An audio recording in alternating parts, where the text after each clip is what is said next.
The following is intended for mature audiences only. Discretion is advised.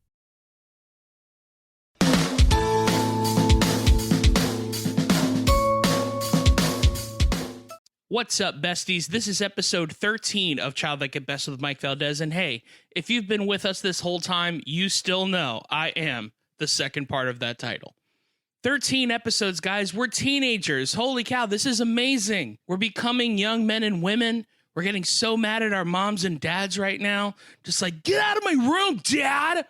Because all of us, when we were 13, we all kind of sounded a little bit like Tom DeLonge from Blink-182.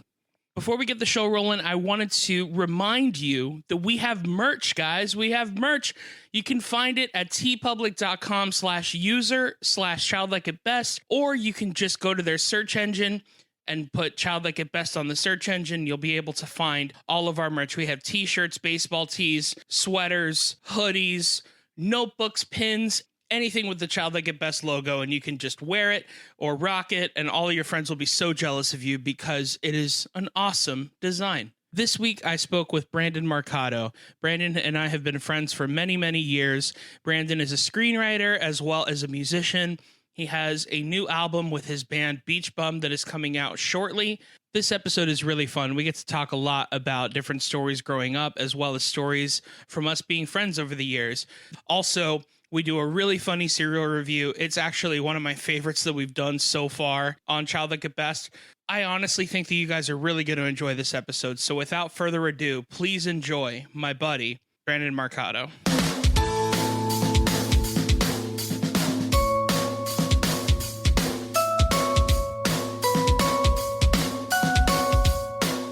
Hey everybody, this is Childlike at Best with Mike Valdes. Hey guys, guess what? I'm Mike Valdes, and today I have a very special guest with me, Brandon Mercado. What's up, man? What's up, dude? How are you? Pretty good, man. Yeah, we've been recording for like 10 minutes. I know. So I'm just pretending I like forgot for a moment, and then you're like, oh, we should get started. I'm like, oh, I thought we already were. Oh my gosh. Even though we've been talking for 10 minutes, before I ask you the prompted questions that I have for you today, the first thing we like to do here at Childlike at Best is we like to take a Flintstones vitamin.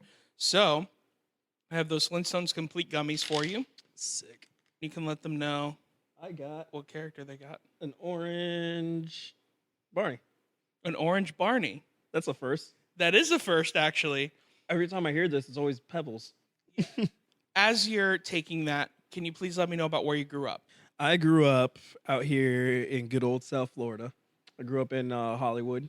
And then I moved over to Davie, and then in Pines, where I'm still resigning at the moment. You're still resigning? Yeah, residing. I know. I resigned from Pines. I resigned from living. And now I'm going nomad.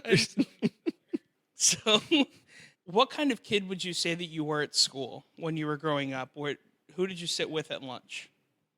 It's weird. I didn't have a particular group. Sure. You know, I kind of I stuck around with, because whenever we go up from grade to grade, it's always a different group of people. Some you recognize, and some you don't, and you have to assign seating in the lunchroom and stuff. Yeah. So I always just hung out with whoever was into Pokemon or Right. Yu-Gi-Oh. Just being the nerd playing cards. Any of the cartoons. Yeah, really. you know, all that stuff. Nothing American, all Japanese. That's great. When you went home, though, what were the things that you were a real big fan of? What were your fandoms? Oh, I was super into Kingdom Hearts growing up. Still Okay. am to this day. Yeah. So that train hasn't left. Okay. That's cool.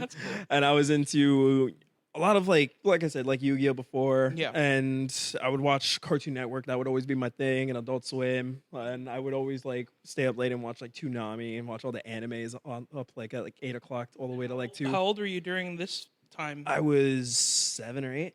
Really? And Yeah. Toonami was already on, and, Mhm. and Adult Swim? It's crazy. I didn't even realize how old Adult Swim really was. Yeah, I didn't realize that either. I mean, to be fair, I knew I was young enough to, when the commercials for Adult Swim would come on, that's when my parents would be like, all right, it's time to turn Yeah. the TV off, because you can't watch that, you know? Yeah, my mom was the same way, and then I kind of just kept watching it anyway. Sure. Well, that brings me to my next question. What were the things that you would sneak from your parents? As far as were there any television shows or movies or even foods that you weren't allowed to eat that you would just I'm going to Bobby's house and that dude has fruit roll-ups and I'm eating the whole pack.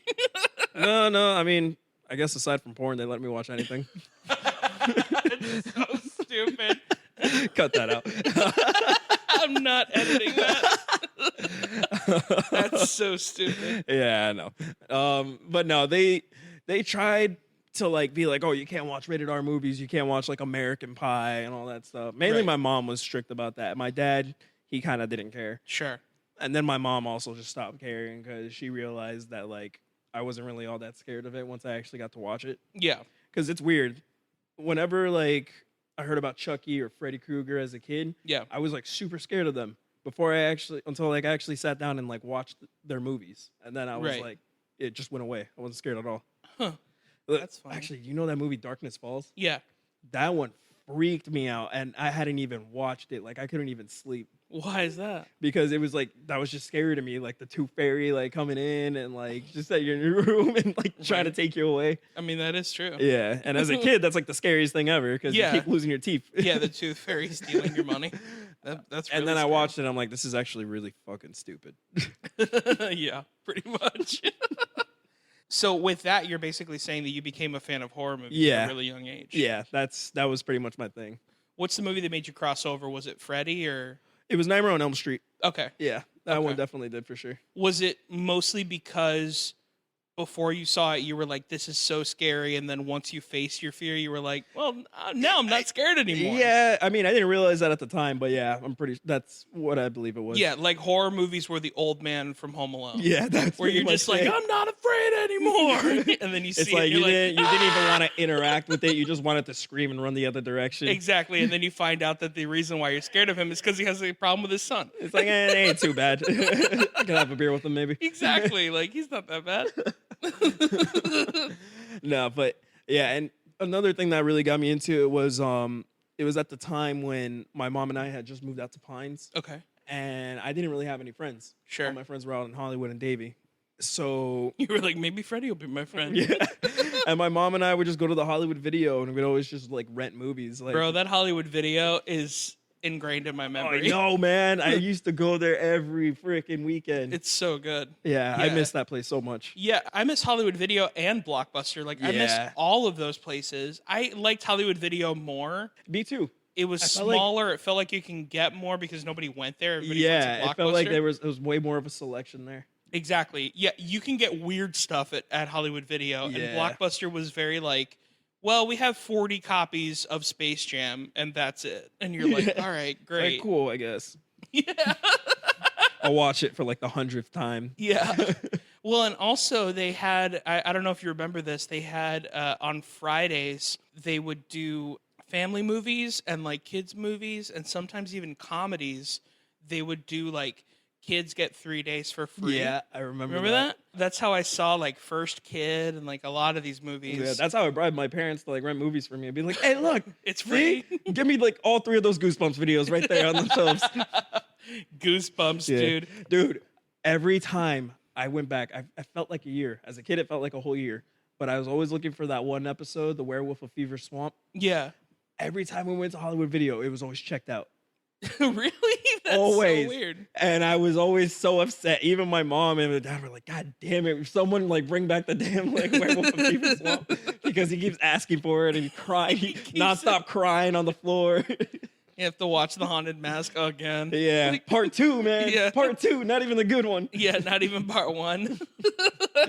That's really funny. I don't know if you remember this. I mean, for the listener, they have no idea, but one of the first podcasts we ever did together was like 5 years ago. It was me, you, and Jerry, and it was called Netflix and Chill, and we would just watch bad movies on Netflix, and we did like commentaries that nobody asked for. Yeah. And Not even us. yeah, and what we started with were the Goosebumps ones. Really? One of the reasons why I don't really like release it like in a way, because really if I wanted to, I could just put like a bonus episode out like in the middle of the week and it could just be that. But the quality is just so bad. Yeah, I can So imagine. I was just, because we were using crappy microphones and like we didn't really have much. It was like the amateur first time podcasters kit. Exactly. But I mean, granted, it was super fun. Like we did that. We did the 3-headed shark monster movie. That was my with favorite. Danny Trejo. That was a really fun one. It was insane. We did episodes of American Horror Story. That was a really good one. We did do that, didn't we? Yeah. We did a Freak Show, I think, right? We did Freak Show. Yeah. And Jerry was like, "Well, we're only going to watch the episodes with the clown in them because we wanted to get over my fear of clowns." Yeah. So we did that. I That's remember why that. I remember now. Yeah, I remember that. I guess it must have worked now because you're watching A and you're excited for the next one. Yeah, I'm not super scared of them. I think if I were to see them in real life, I'd probably be more terrified. But in movies and stuff like that, like it's pretty normal for me. Yeah, because you're aware this is just a dude in a suit. So what about other television shows? This was around the time of like TGIF and stuff, right? For you? Yeah, I would say. Did you have any of those shows that you were into? I never really kept up with it from there too much. Yeah. Whenever I watched those shows, there was always like reruns on like Nick at Night or something. Or Disney Channel. Yeah, I was always or Disney Channel. Yeah. I was always on Cartoon Network though.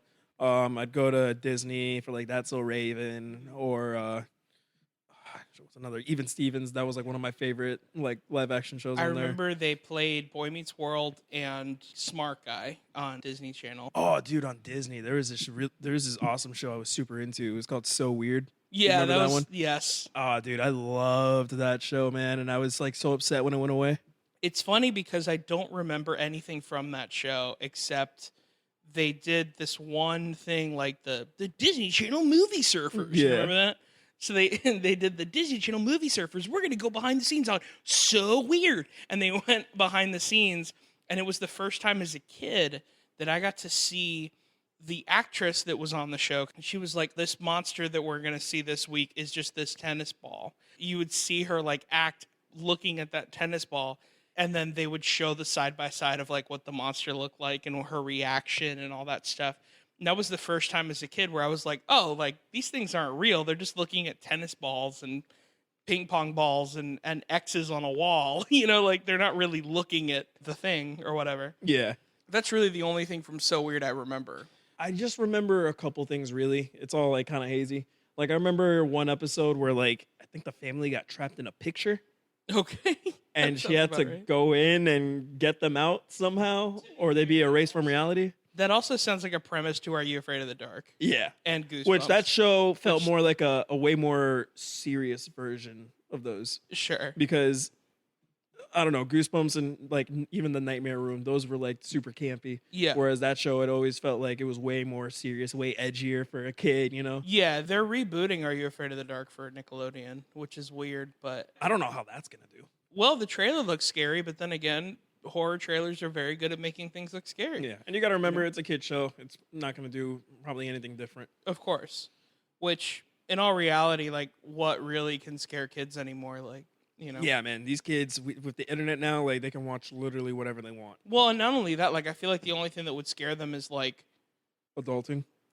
No, like somebody being like, this monster came in my room and took my phone. They're more scared of their phone being taken away than the actual monster that did it, you know?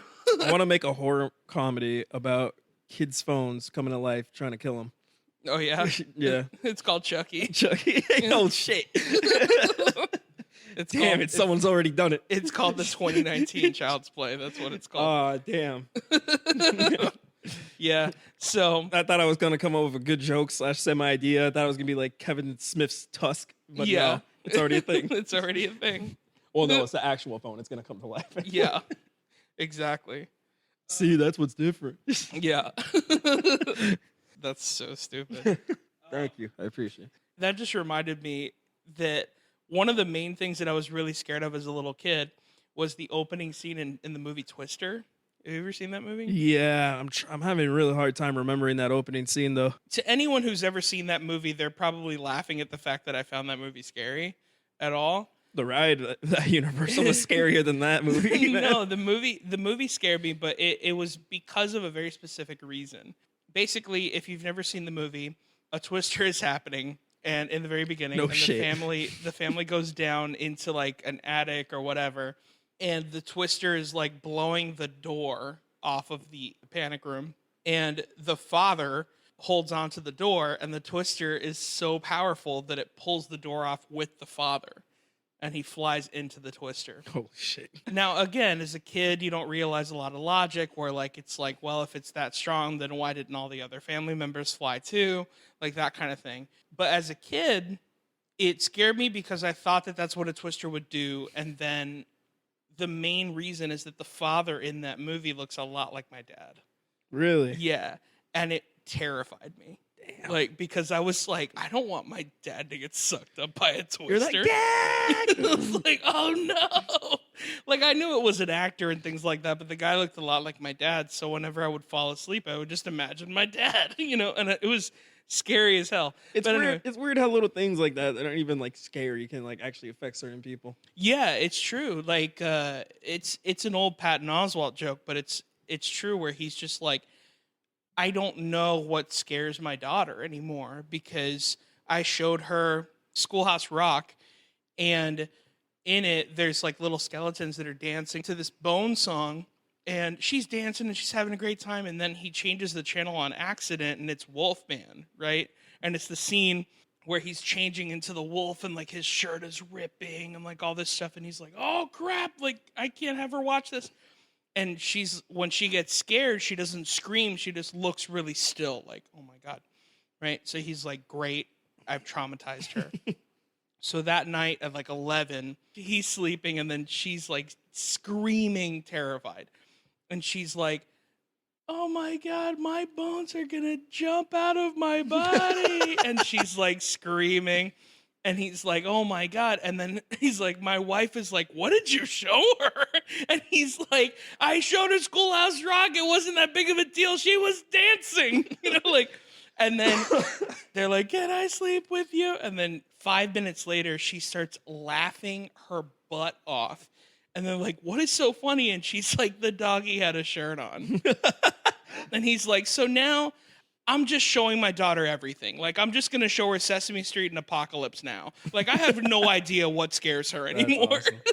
Yeah, man, it's weird. Like, I don't know. It's just, I remember growing up, like, as a kid, and like even seeing a lot of like my friends' kids now, like they watch horror stuff and like they don't find it scary at all. Right. Like, they find it more funny than anything. Right. Yeah, that's true. To go into our next bit, do you remember any commercials or product placement for toys or anything that really is like in your craw? The Digimon digital device from season 3. Really? Yeah. Describe it to me. I don't remember. It was like one of the digivices they had, but like you can get a card and swipe it, and with that you can like summon the Digimon. Really? Like it was Yu-Gi-Oh or it was something. a credit card machine? Yeah, exactly. And I wanted that shit so bad. Like, I remember, like, I was a brat as a kid, Sure. My grandma, like, she spoiled the crap out of me. So, like, whenever I saw that at Toys R Us, they only gave me $10 to buy whatever I want. But that thing was $30. Oh, and I was, like, being a brat, just, like, screaming, crying about it. Like, I want it. And they're like, all right, Brandon, we'll get it for you. Just wait outside. And I'm like, okay. They didn't get it for me. They sold out. That's something my parents would do. Not my parents, but my grandparents. They would use a lot of those kinds of tactics where they would be like, oh, they're not selling them to kids that are crying, like stuff like that. Or a really big one was, if you keep crying, Santa Claus isn't coming to the house. Yeah. like that kind of thing. Granted, my grandparents are very Latin, so it was really like, Santa Claus no viene a la casa. Like, that was like a very You see, that sounds thing. scary. Yeah, it was a very common thing. So the Digimon ATM, right? And what other toys do you remember? I'm trying to think. This is going to sound weird, but do you remember any movie product placement for like fast food? Like, I'll never forget the promotion the McDonald's did for Armageddon. Do you remember that? No, what the hell? They're like, whoa. Here at McDonald's, we have the biggest freaking fries you could ever get. It's the size of an asteroid fry. Like, Did Michael Bay direct that commercial too? Michael Bay hands you a cartridge of fries that are the size of a Home Depot box. That's insane. I had no idea. Yeah, I remember that, and I remember the Batman and Robin tie-in to Taco Bell. You remember that? No, I don't even remember that. The biggest one that I remember for sure is all the product placement for Taco Bell and Godzilla, because the little Chihuahua would be outside with like a little box. and he would go, "Here, lizard, lizard, lizard, lizard," and then freaking Godzilla comes out and he goes, "Uh-oh, I think I need the bigger books." I remember. You remember that? I vaguely remember something like that. We could talk about. Fun fact: the voice of the Chihuahua of all the Taco Bell commercials is the voice of Rocco from Rocco's Modern Life. That's wild. Yeah. Did you see that new movie? I saw maybe 15 minutes and then I fell asleep. It wasn't because I was bored. It was because it was in the middle of the night and I just fell asleep. Feel you. But I do actually want to give it my full attention at some point. Yeah, I've heard it was good. And the Invaders In one, I'm like halfway through that, but that one's been pretty good too. Okay. Yeah. I have that on my queue. I haven't seen it yet. What about foods or snacks or anything like that? Do you remember I was always a whore for Gushers. Sure. I always was just like... Do you remember those I commercials? would do anything for Gushers. Yeah. How where someone you would eat one, your head would blow up. Into a strawberry and nobody would flip out? I actually got somewhat scared seeing that commercial as a Sure, kid. of course. There was that and like the Capri Sun commercial that would turn you into the T-1000 Yeah. from Terminator 2. Like, I remember that, man. dude, food commercials, like, it's like It hard. got really weird, Dude, man. it's hard for me to believe that any kid found any of this appetizing. Yeah, it's like insane. The gaw of these food companies in the 90s where they would be like, you know what? It's mystery flavor. You figure it out. Where it's like, aren't you supposed to be telling me what this is? Yeah, it's like I kind of don't. If you said that to me now, I'd be like, I kind of don't trust you. Exactly. Like, why is it a mystery flavor? I should know what this is. What do you mean a mystery? Yeah, we gambled our lives just to figure out what the flavor was, man. Like, Yeah, we don't know it's what could true. happen. Like, you can get any disease. It's a mystery flavor of diseases. You can get any of them. Just It's like, let us know. pig's blood. Carrie, it's a promotion for Carrie. Yeah. That's really funny. What about cereal commercials? Were you into cereal commercials? Pops. Gotta have my pops. Gotta have them pops. Yeah, That's dude. a really good one. It's crazy also growing up and looking back to see it's Aaron Paul in one of those commercials Of as well. course. Yeah. The Pops one, the Apple Jacks one. Please with describe cinnamon- that to me because The Apple Jacks one? the last time I heard you describe it, it was the funniest thing in the world to me. The Apple Jacks, I remember. So from my memory, Yeah. it was A Jamaican cinnamon a stick. Jamaican cinnamon stick. The 90s was a weird time, dude. And I think an apple was chasing him, or he was chasing an apple. No, they were both running at each other. You remember this? That's what happened. Yeah, they're both like chasing each other because they're both mad at each other, and then they run into each other fighting. And they're like, "Oh shit!" It was like the Family Guy fights with Peter and the chicken. That's Right. exactly And what it then was. They would explode, and when they exploded, their like blood and guts would be what was covered cereal? on the cereal. And we ate that shit Oh up. my gosh, man. We loved it. We loved it. Literally and figuratively, we ate that shit up. Like, it was crazy. What else was there? The s'mores commercial. Oh, yeah? What was I that? think I remember it was just like pieces of marshmallow and like graham crackers. I think they were just like doing the same thing. Like, they were just pieces of food that ran into each other That's until they all hilarious. blew up and turned into the Dude, cereal. This is something that I definitely remember. I was talking to Adrian Gibbs from the Anchor Collective. Oh, I love He was- Adrian. He was here a couple of weeks ago. He talked about how he loved Reese's Puffs, and I was like, those cereal commercials. Reese's Puffs. Do you remember those commercials? Yeah, man. They were so freaking sexual. Like, every time they would have them, I'd be like, oh my God, it's so good. Like, do you have a boner right now? like it's peanut butter I cereal. think that's probably how most of us got our first chub, baby. It's probably how that went down. Yeah, I figured it was because I saw Topanga from Boy Meets World. It's actually because I was No, it's the Reese's Puffs yeah, commercial. I was 3 bites into a bowl of Now you're gonna be Reese's Puffs. shopping for cereal. You're gonna see Reese's Puff, and you're gonna get a hard on for no reason. You're like, Topanga! Like, what is happening right now? Oh my gosh, that's hilarious. That's really funny. Just eat them while you're in bed with your girl. Or something. Get the mood going. Yuck. That sounds like something Frank from It's Always Sunny would do. Yeah, I can that- picture that. Yeah, or any of those characters. Yeah, really. pretty much. But anyway, I've noticed recently that there's a podcast that is really popular called Serial. And just because I want to get these podcast numbers up, I went ahead and called this segment Serial.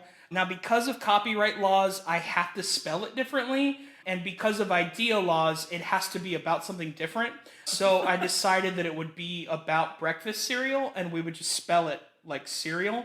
But the intention is so that it will be as popular as the Cereal Podcast. So usually in this segment, what I like to do is I like to get a cereal that mostly represents my guest. And I spoke to my sponsor over at Funko. And by sponsor, I mean that I really like them. And by spoke to, I mean I tweeted them so much that they made this product and I bought it. Anyway, the name of the cereal is Funko Pennywise cereal. It is multigrain cereal that also comes with a little Funko doll of Pennywise. Now, I'm gonna go ahead and put some inside of my Reptar cereal bowl. Which is super dope, by the way. That bowl is awesome.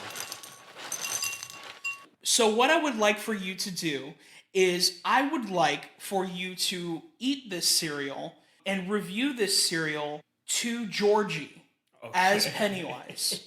All right. You can do it in your best Pennywise voice. Now, please remember, we are a comedy podcast, so the worse this impression is, the better it will be, especially for me, because that will be hilarious. So... Yeah, fuck it. I'm game.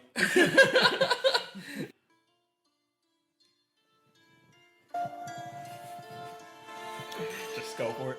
And you can go ahead and start whenever you'd like. Hiya, Georgie. Hey, hi, how are you? I'm good. Do you know who I am? You're a clown.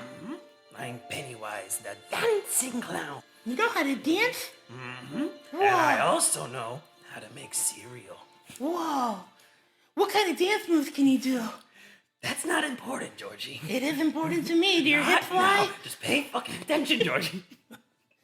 I don't like clowns that say bad words. I have a brand new cereal named after me by Funko, our sponsor. That sounds good. Would you like to try some? Here. I'm not... What's this supposed to taste like, Pennywise? Multigrain. It tastes like multigrain? It's very boring, but my name's on it, so you'll like it. I'm not sure.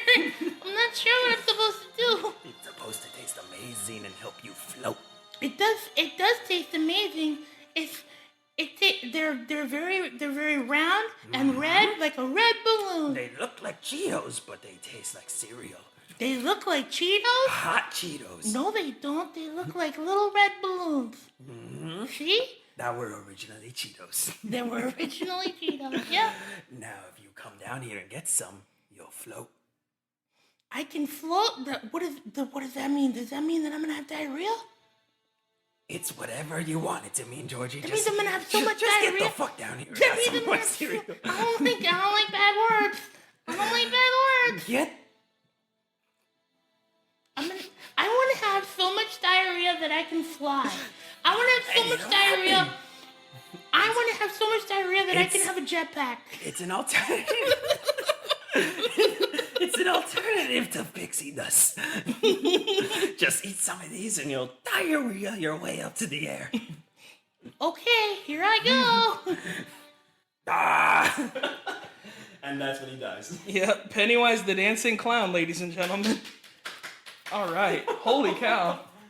So going into who you are now a little bit, you're kind of doing a little bit of two things, really, because you're a screenwriter, you're trying to do the whole production side of movies. So you really got into directing the production side as well as writing, things like that. Yeah. And then you're also in the music production side where you're making music, you're in a band now, you're doing a whole bunch of stuff. And I kind of want to go into the writing aspect first. Sure. What were the things that inspired you to become a screenwriter? Well, I guess growing up with watching a lot of movies, it was I've told you this story so many times, but it was when I saw the first Saw film. Sure. That's when I started really getting into the filmmaking side of like films and all that. That's when I was like, oh wait, I think I could probably do something like that, or like I want to do something like that. Right. And then once high school rolled around and I entered like the TV production classes, I started just watching a lot more like movies from like Christopher Nolan and other like and Stanley Kubrick, a bunch of other like classic directors, and just like watching those movies and studying them. I started getting into reading the screenplays, and I was like, oh, I can do that. And just throughout there, I would like start writing screenplays. I'd even write I was the only one in my TV production class to write actual scripts for like, the videos we shoot.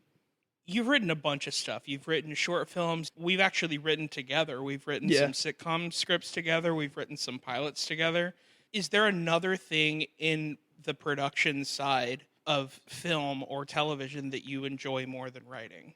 Because I know you wanted to be a director for a while. Is that something where you just were like, I don't know if I find that fun anymore? Or... I mean, I actually just recently finished filming a short or a music video for one of my songs. Yeah. So I kind of got back into that. And I mean, directing wouldn't be so bad, but it can be stressful when things don't go the way they're supposed to sometimes. Sure. But at the same time, I almost kind of enjoy that, where I have to improvise and think on the spot and try to micromanage every little thing that goes into it. Yeah, being a director is like being the manager of a restaurant. Yeah, and fucking no one wants to do that half the time. Exactly. No one wants to do that half of the time because you have to make sure everybody's doing their job, all the food is getting out on time, everyone's happy, all the customers are happy, like that kind of thing. You have to make sure that everyone is at their best all the time, and it's not a job for everyone. It isn't, man. I'm definitely not a follower, but I don't really consider myself to be like bossy boss leader status. Sure. You know, because I'm just too nice sometimes. Sure.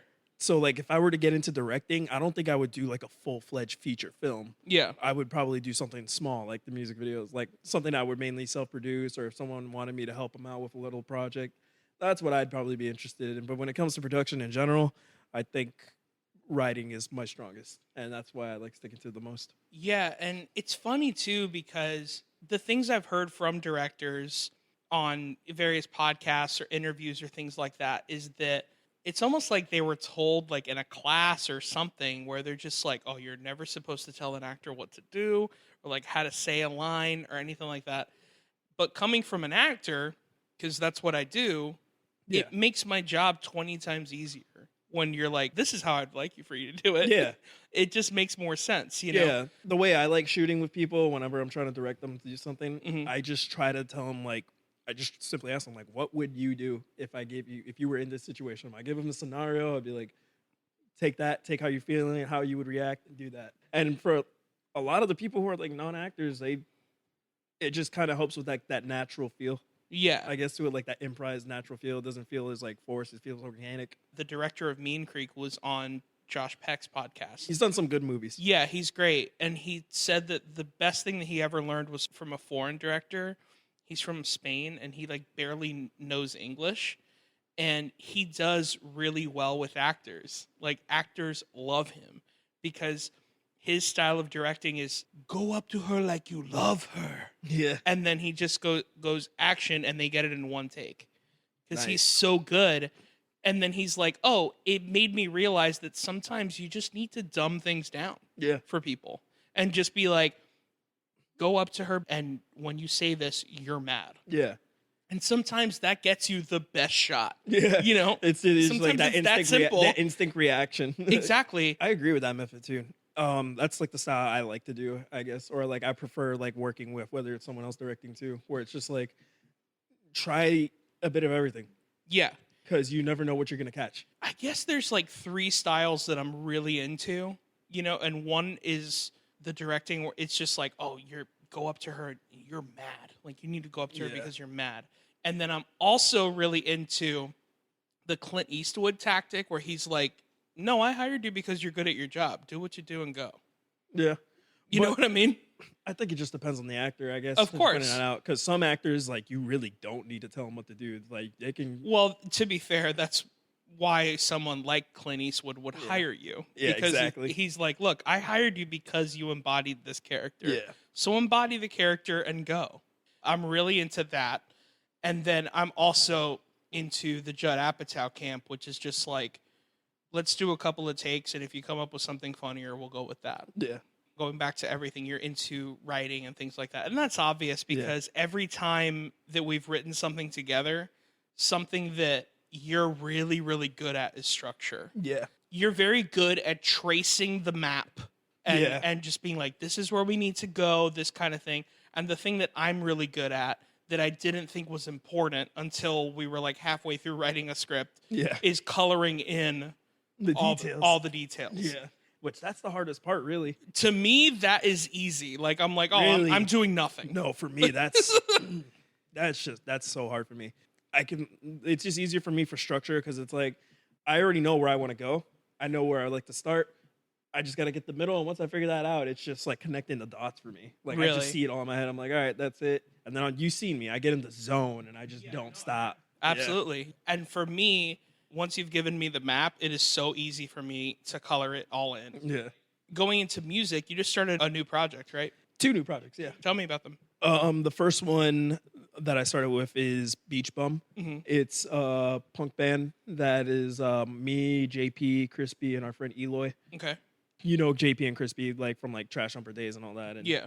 if you guys haven't known or listened or know me personally, you know I was in a band formerly known as Trash Humpers, based off the Harmony Korine movie. Yep. It's just as bad as the name sounds. Thank you. Yep. And now we are another band based off another Harmony Korine film called Beach Bum.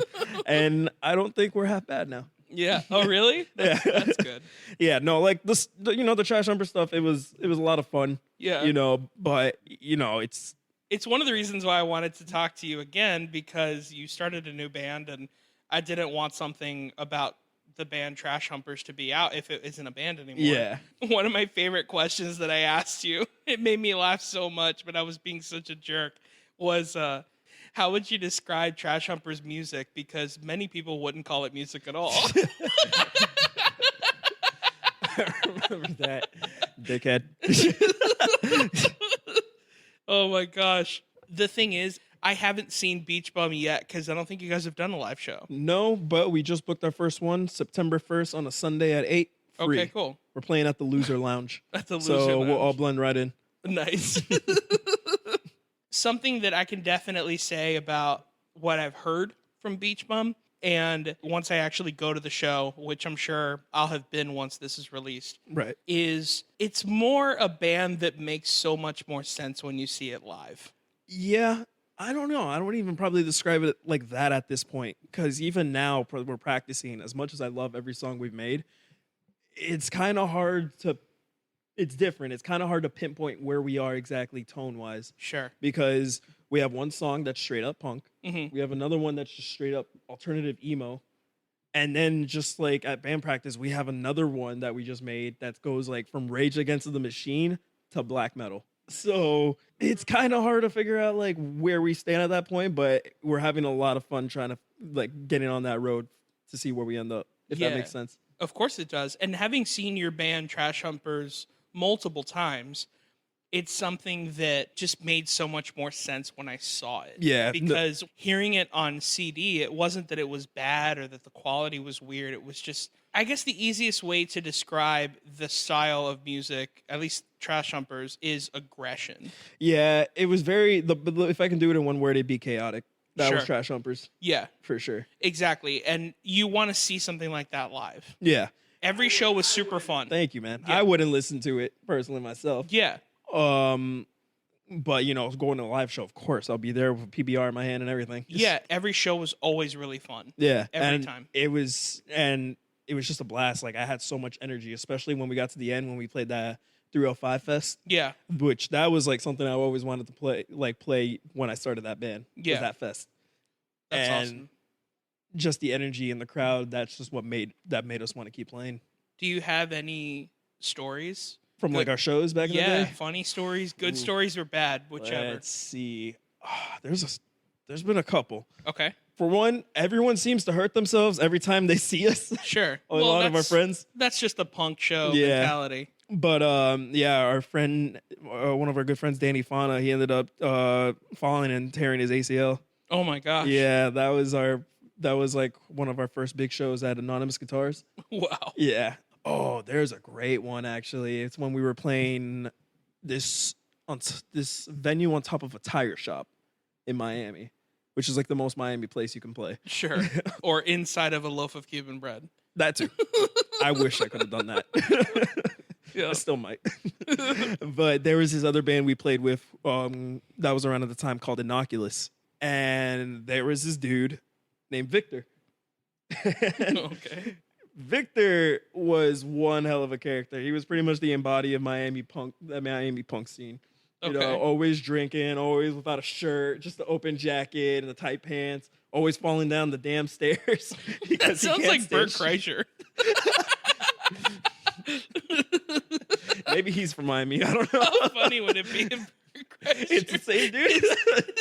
His name's not Victor. I'm just using a fake name to protect it. One of the things that's killing me is that what if his other trait that no one knew was that he always falls down a flight of stairs? It's like, hey, Bert. It's like you hear the laugh track like it's a goddamn sitcom. How funny would that be, dude? That'd be great. Oh my gosh. But It's no. the machine. No, but I remember one time we were all outside after a show. Victor comes up to me, the guys in Trash Humpers, Innocuous, and all that. He is gone. Right. And he is just drunk, and he's go babbling on and on. And it's one of those things where we're all kind of doing our own things, and we're nodding our head like, yeah, all right, bud.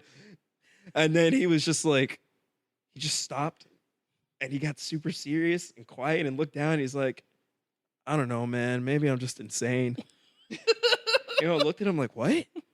And then he just sprinted off. You never saw him I again? never saw him again. What? I never saw him again. That's ridiculous. I heard he possibly ended up in Germany, but I'm not sure about how that's What if he just ran there? What if from that day he just ran to Germany? He found a ferry, hopped on that, Just ran to Germany. How funny would that be? that'd be great.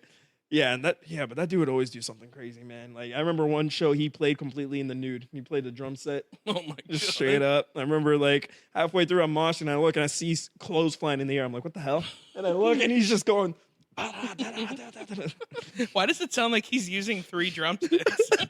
He is. Oh, that's why.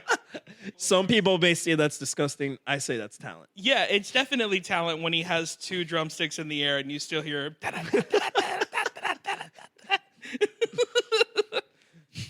Man's a machine. Yeah. So there's another story that you told me that we have to tell on this one. Oh, It's geez. some story about it might have been that show, which doesn't surprise me. But there was a show that you played with an like a Santa. Oh, fuck. You remember that story? I can't forget that one. Okay. So what happened during that story? I don't think it was the same show. I think it was another show. Okay. But after our set, I was moshing and I had been drinking. And I'm just going around having a good, merry old time, enjoying the pit. And then all of a sudden, I see one of those plastic Santa Clauses that was chilling in the corner of the room the whole night. Someone decided to kick it in the middle of the fucking pit. Okay. And these punk kids just started pulling out their pocket knives and they started stabbing the shit out of it. Started shanking Yeah, Santa. they shanked Santa in the middle of the pit. Everyone's just standing there watching Yeah. like it's a sacrifice. I'm like, what the hell's going Yeah, on? none of those kids are getting presents. This one dude with blue hair always came to these shows with a goddamn katana. So he pulled out. What? Yes. So he moshed with a katana. Is he in the Justice League? Like, why? I hope he is now. Or he's in jail. I don't know. But he ended up taking the katana and stabbing the shit out of that. You can't make this shit up, dude. I mean, seriously. Yeah, that's why I was so scared to like go half the time because of that one dude. And I was like, whatever, I'm gonna chill in the corner. Then they started kicking the thing around again. And then this one girl punted Santa so hard that he flew across the room, ho-ho-hoing his way around. Delivering presents as he's in the air. And he just straight up, I turned just right at the right amount of time, straight up collided with my face and it knocked me on the ground.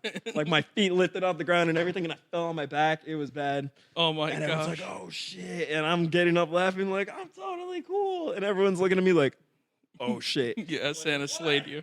And I look down on the ground and there's blood everywhere. I'm like, oh. Yeah, that's real bad. And then that's when I felt the pain. Yeah. They were real like, bad. yeah, so I have like you can see now I have like a scar right there, right next to my eye. That almost Yeah. took out my eye completely, man. Holy cow. Yeah. That's I crazy. had a black eye for like a solid week. My mom saw that and she was like, I'm not even taking you to the hospital. That shit's yours now forever. I'm like, thanks.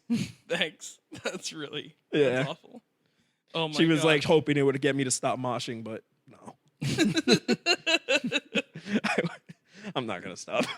Do you have any funny stories about like production that you've ever done? Just whether it was directing or just being on set somewhere. I have one story that I'm pretty sure you'll remember that I thought was really funny. I have one as well. It was the cheese one. Remember that? Dude. That is quite possibly the dumbest yet funniest thing that no one has ever seen. Yeah. Oh, dude, Norman did the funniest thing the other day where he made a website for his stuff. Yeah. And on the background is a shot of Jerry and Jenny on my bed from that film. Really? Yeah, and I thought he lost the footage, but he said he found like some files and he saw that one image. So he used it as the background for his like whole homepage. One of the funniest things that Norman's ever done, at least there's two funny things. One, Oh, I think I know what you're talking about. no, I don't think you do, because I don't think anyone saw it except me, Jerry, and him. Okay. But he was making promos for Fire on Broadway, Jerry's album. Oh, okay. He put available on Spotify, iTunes, all that stuff, and then he just puts the Pornhub logo. I remember that. He showed me that video the other day. And for a second, I was like, if you upload it to Pornhub, you might get a lot more listeners. So, Dude. maybe you should try it. I think because we found that the other day. And By the we way, talked to if you're Jerry. listening to this and you're deciding to do that, don't do it. I've trademarked it. It's ours now. Yeah, it's ours now. Yeah, I was telling that, and I was like telling Jerry, like, should we release that? Like, you need more promotion for this album. Sure, there's going to be a couple hundred comments being like, this isn't porn, or like whatever. I mean, the music's good, but this isn't porn. Imagine the viral Facebook articles everyone will see. That's what I'm saying. That's what I'm saying. This genius decided to release his album exclusively on Pornhub. right? Like, that's amazing. Who does that? No one does that. That's amazing. And then it's like, imagine that. You could keep putting it on iTunes and all that stuff, and it's like, also, check out the single for free on Pornhub. The music video's on there and everything. And it's about loving a girl, you know? No. It's just a regular music video. No porn in it. We have to tell Jerry about this. Make a music video exclusively for Pornhub. I'm pretty sure I did, but he thought it was Well, we stupid. need to bash it down his head until he agrees to do it. If not, I'm going to do it. No, I'm going to do it. We should all do it. Yeah, we should all try it. Why not? Trademark, don't take that. So anyway, what was the name of this movie, the cheese movie? I don't fucking remember. It was called The Pizza Slut, right? Or Pizza something Slut, Pizza yeah. Slut, something like that. Which, by the way, this was made. It was before I moved to LA, so this was like 6 or 7 years ago. Yeah, it was like 2014 maybe? It was a while back. 2013 maybe. You came up with this, oh, she's a pizza slut. And then it's mostly me and Jerry talking about this girl. He goes, she's a pizza slut. And I'm like, what the balls is a pizza slut? Or whatever. Or maybe I'm the one that says she's a pizza slut. I don't remember. I think it might have been you. Anyway. Or I think you might have both done it either way. I don't know. Yeah, either way, we had never heard of that before, right? Now, you can buy pizza slut t-shirts. I know. Isn't that nuts? Now that phrase is like a thing. It's crazy because I thought we were so fucking clever. Right. And then I look Which, by everywhere. the way, Brandon, we were. because now it's a thing. because now it's like all over HotTopic.com. Like, Imagine if like that video was good and we released it. dude, it was good, and we should have released it. No, Because then- the bits with you and Jerry riffing about cheese Yeah, was great. that was yes. That was so stupid. Yeah. She had two other guys, Colby and Jack. Yeah, man. We literally did this whole scene just for bloopers where we did the whole story only using cheese names. Dude, I think that's a video on its own, honestly. Yeah, she had those two twin guys. Oh, Colby and Jack. Yeah, man. She was crazy. Did you hear about Bree? And I was like, what? He goes, apparently she got so hot that she had a meltdown. So stupid. The whole thing was so dumb. Yeah, it's funny to us. Anyone watching it, like, what the hell is this? Yeah. Anyone But- who likes cheese is Yeah. like, this is offensive. This cheese talk, I don't like it. Yeah, this is offensive. Yeah, Anyway. but there was that. But my favorite story from that whole production was when we had like a fake gun behind Jerry. That was what I was going to say is my Yeah. favorite moment, because we actually found out what would happen if I ever actually got a gun pulled on me. Yeah. And the answer is I would laugh so freaking hard. Dude, you were red as fuck. I was dying, dude. I thought it was hilarious. In the scene, it's like I was with his girlfriend or something like that. Yeah. And he's like accusing me of something. The actual scene is supposed to be funny. Yeah. But he took it in a serious direction. And he was like, no, man, I just heard that she was sucking another dude's dick. And like he screamed, and when And he he said pulled that, it on he you. pulled this gun on me. Dude, you fell on my bed laughing. I was dying laughing. I was on your Men in Black chair. Yeah, I remember. Yeah, that was great. That was, I think, one of the funniest days.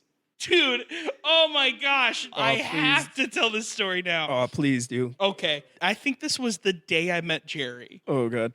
So we're all hanging out at this girl's house. It's me, you, Jerry, and her. And then her mom calls her down and she's like, I'm going to go to the grocery store. Why don't you come with me? She went to the grocery store and we were like, we'll just stay here and hang out and talk. And we were just like laughing, making each other laugh.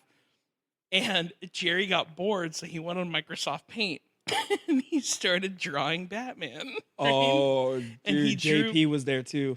Yeah, JP was there as well. He drew Batman's head, right? And I go, and I said, how funny would it be if you just had Batman's head, but you drew a wiener and balls?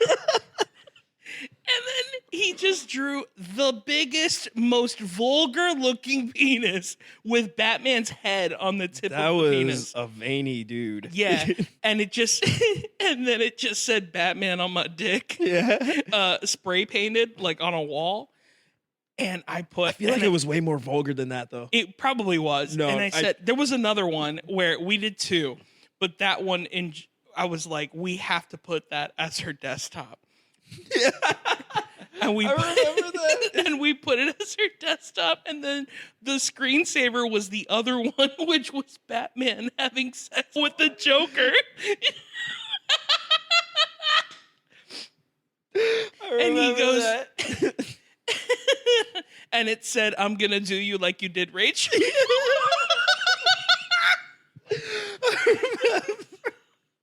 Oh And shit! we were like, "That's the Dude, screensaver." when she saw that, Dude, not I only was that, crying. she's also so innocent Yeah. that I'm pretty sure that's still her wallpaper. She has no way of fixing it. If she's got the same damn laptop, it definitely is. I was freaking dying, dude. That was hilarious. That's one of the hardest I've ever laughed. This has been an episode, dude. Yeah, we haven't even gotten into everything too. Well, we will, because you're a guest that I'm going to have on in a few weeks because we're doing a Halloween special. So you're going to be on it. Jerry's going to be on it, and me. I'll try to be there. Yeah. And but yeah, so we're going to do a Halloween special, and it's going to be really fun. But where can people find you? You guys can follow me on Instagram under bmerc _. And you can also follow me on Spirit Grave, which is my other music project where I produce like lo-fi hip-hop beats. So you guys can follow me both accounts there, where I will be posting up. I post more on the Spirit Grave than anything. So that's where I upload all the music and everything on there. Are you allowed to announce anything about music coming up? Yeah, I'm releasing a single pretty soon, which is going to be part of a little collab that me and my friend JP are working on together. It's going to be coming around Halloween time. Probably around the time we're going to be doing the Halloween special. Okay. So we can talk about it more on there, if anything. Yeah, and what about Beach Bum? And Beach Bum, we are releasing our EP sometime this week. You could catch us on Bandcamp, but it'll probably be most likely dropping on iTunes probably in the next week or so. It's going to be called the Premature EP. Nice. And then when is your show? My show's going to be at September 1st at the Loser Lounge Okay. down at Pompano Beach. Pompano Beach. Yeah. I've never played there. Neither have I. It's apparently fairly new, Okay. but a lot of people say it's awesome. Is it basically just a glorified closet that people call an art gallery? I'm assuming that's what it is. I haven't been there. Yeah. But it sounds a lot like it. For me, you can follow me on Instagram at Mike Valdes, on Twitter at I am Mike Valdes. You can go to whoismikevaldes.com to find out the answer to that question. And that's it. Tell your friends and family about this. Let's grow this family. Subscribe. Tell everyone you know about Childlike at Best with Mike Valdes. And have a great week. Bye, besties.